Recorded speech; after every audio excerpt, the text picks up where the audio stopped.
Una niyang pinasalamatan ang mga investors sa kanilang tiwala sa Davao City.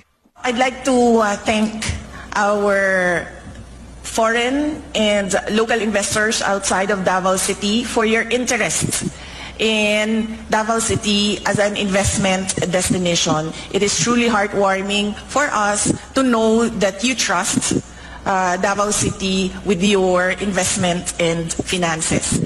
Pero agad ding tumutok si VP Sara sa pinakamabigat na isyu na humahadlang sa pamumuhunan, ang korupsyon. Aniya, malaking banta ang korupsyon sa trade at investment. It distorts markets, undermines public trust, and economies like the Philippines, as you can see, never reach their full potential. Corruption is the greatest challenge to trade and investment. Giit ni VP Sara, ramdam ng mga investors ang dagdag gastos, kawalan ng katiyakan at hindi patas na patakaran dulot ng katiwalian. Corruption increases the cost of doing business. We all know this. The investors complain about this in the Philippines.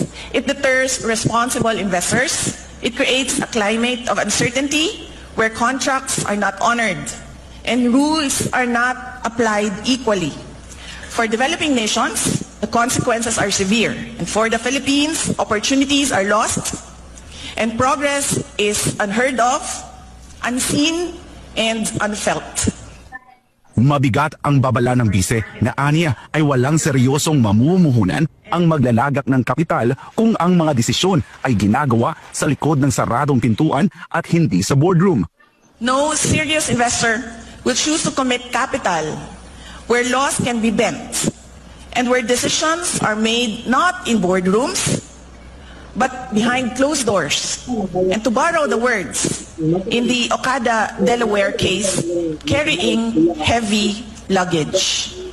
No trade partner will build lasting relationships in markets where bribery replaces transparency. Kaya panawagan ni VP Sara, kailangang mas malakas ang government institution kaysa sa korupsyon.